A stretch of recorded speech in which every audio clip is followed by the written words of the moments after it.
నామినేషన్ల పర్వం నేటితో ముగియనుండడంతో అభ్యర్థులంతా నామినేషన్లు వేసేందుకు క్యూ కడుతున్నారు. మచిలీపట్నంలో వైసీపీ ఎమ్మెల్యే అభ్యర్థి పేర్ని నాని, ఎంపీ అభ్యర్థిగా బాలశౌరి నామినేషన్స్ దాఖలు చేయనున్నారు. నామినేషన్ ర్యాలీలో వేల మంది కార్యకర్తలు, అభిమానులు పాల్గొని తమ అభిమాన నాయకులకు మద్దతు పలికారు. పేర్ని నాని, బాలశౌరి నామినేషన్స్ పై మరింత సమాచారం మా ప్రతినిధి సాయి అందిస్తారు. నామినేషన్కి ఈరోజు చివరి కావడంతో మొత్తం అభ్యర్థులంతా కూడా రాష్ట్ర వ్యాప్తంగా ఈరోజు రిటర్నింగ్ అధికారుల కార్యాలయానికి క్యూ కడుతున్నారు. ప్రస్తుతం మనం మచిలీపట్నంలో ఉన్నాం. ప్రస్తుతం మచిలీపట్నంలో బందర్ నుంచి వైసీపీ అభ్యర్థిగా పోటీ చేస్తున్న పేరుని నాని ఉన్నారు. ఏం సార్ ఇంత జన సమూహంలో ఈ నామినేషన్ వేస్తున్నారు? గతంలో ఎప్పుడు ఇంత క్రౌడ్ లేదు, ఎందుకు వచ్చారు? అంటే ఇదేంటి పార్టీ అభిమానం లేదంటే పేరు నాని యొక్క అంటే పోటీకి సంబంధించిన కృషి? పేరు నాని వెంకయ్య పుల్లయ్య సమస్య లేదండి. జగన్, ఇదంతా కూడా జగన్ సునామీ రాబోతుంది. ఈ రాష్ట్రంలో 175కి 150 సీట్లు జగన్ కొట్టబోతున్నాడు, ముఖ్యమంత్రి కాబోతున్నాడు.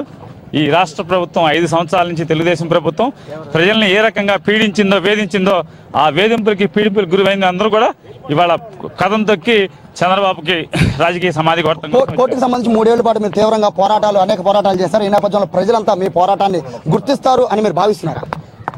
ఒక పోర్టుకే కాదు, పేదవాడి పట్ల, సామాన్యుడి పట్ల, రైతాంగం పట్ల, ఈ రాష్ట్రంలోని ప్రతి పౌరుడి పట్ల ఎవరు పోరాటం చేసినా కూడా ఆ పోరాటానికి మద్దతు ఇస్తారు, ప్రజలు హర్షిస్తారు తప్పకుండా. మరి ఇంతమంది భారీ క్రౌడ్ వచ్చారు. అలాగే బందర్కు సంబంధించి చాలా మంది మీ మీద ఆశలు పెట్టుకున్న పరిస్థితి. ఈ నేపథ్యంలో బందర్కి మీరు ఏ హామీ ఇవ్వబోతున్నారు?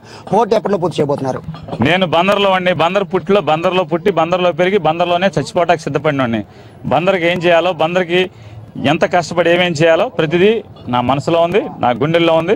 తప్పకుండా అన్నీ కూడా గుండెల్లో ఉన్నాయని చేసి తీరుతాను. బందర్ పోర్టు కోసం మీరు అనేక ఉద్యమాలు చేశారు, పోరాటాలు చేశారు, అరెస్టులు కూడా అయిన పరిస్థితి. ఈ లోపల బందర్ పోర్టుకి శంకుస్థాపన పడింది. ఎంతకాలంలో మీరు బందర్ పోర్టును పూర్తి చేయబోతున్నారు మీరు గెలిస్తే? ఎంతకాలం అంతకాలం. జగన్ రావటం ఆలస్యం. ఇలా దొంగ శంకుస్థాపనలు అయితే ఉండవు. మేము మళ్ళీ రాళ్ళు వేయటం అయితే ఉండవు.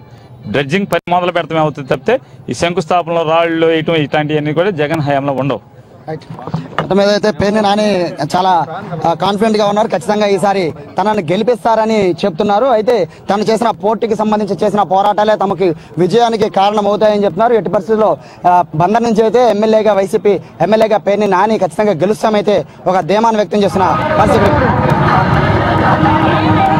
అందరూ మచిలీపట్నం ఎంపీగా అయితే బాలశౌరి పోటీ చేస్తున్నారు. వైసీపీ నుంచి అయితే నామినేషన్ వేయడానికి బాలశౌరి వెళ్తున్నారు.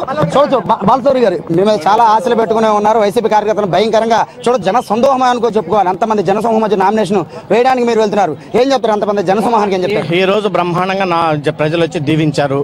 ఇది ఒక శుభ సూచకం. ఈ రోజు ఈ నామినేషన్ చూస్తుంటే వైఎస్ఆర్ కాంగ్రెస్ పార్టీ అధికారంలో రాకపోతుంది. జగన్మోహన్ రెడ్డి గారు ముఖ్యమంత్రి కాబోతున్నారు. మీ అసెంబ్లీలో 7 అలాగనే పార్లమెంట్ సభ్యుడిగా నేను కూడా గెలవబోతా ఉన్నాం. ప్రజల యొక్క స్పందన చూస్తుంటే బ్రహ్మాండంగా ఉంది. 2004 మళ్ళీ గుర్తొస్తా ఉంది. రైతు కుటుంబంలో పుట్టిన మీరు ఇప్పుడు మచిలీపట్నం పూర్తిగా కూడా రైతాంగం సంబంధించిన చాలా ప్రాంతాలు ఉన్నాయి. ఈ నేపథ్యంలో ఒక రైతు కుటుంబంలో పుట్టిన మీరు రైతులకు ఎటువంటి న్యాయం చేయబోతున్నారు? రైతులకి ప్రధానంగా ఇక్కడ కోరుకుంటుంది 2 పంటలకి నీళ్లు కోరుకుంటున్నారు, గిట్టుబాటు ధర కలుపుకుంటున్నారు. ఈ 2 మీ అధికారంలోకి రాగానే తప్పకుండా మేము నెరవేరుస్తాం. అలాగనే మంచినీటి సమస్య, తీర ప్రాంతంలో మంచినీటి సమస్య ఉంది.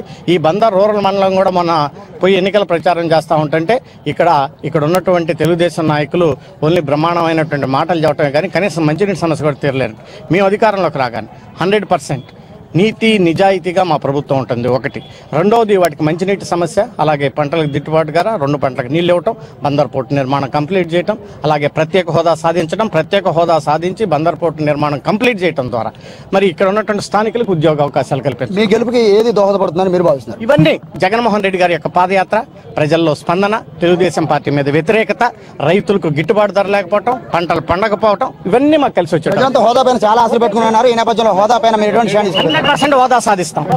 మొత్తం మీద తాను ఇక్కడ చేస్తున్న అభివృద్ధి కార్యక్రమాలు, అలాగే తాను పుట్టిన రైతు కుటుంబం నుంచి వచ్చాను కాబట్టి ఖచ్చితంగా మొత్తం రైతాంగం మొత్తం తన వెంట ఉంటుందని బాలశౌరి కూడా చెప్తున్న పరిస్థితి. ప్రస్తుతం నామినేషన్ వేయడానికి కలెక్టర్ కార్యాలయంలోకి పేర్ని నానితో పాటు బాలశౌరి ఇద్దరు కూడా లోపలికి వెళ్తున్నారు. ఒకరు ఎంపీ అభ్యర్థిగా, మరొకరు ఎమ్మెల్యే అభ్యర్థిగా లోపలికి వెళ్లి నామినేషన్ చేయబోతున్నారు. ఇద్దరు కూడా గెలుపు పైన చాలా ధీమా వ్యక్తం చేస్తున్న పరిస్థితి ఇక్కడ కనబడుతోంది. Out studio.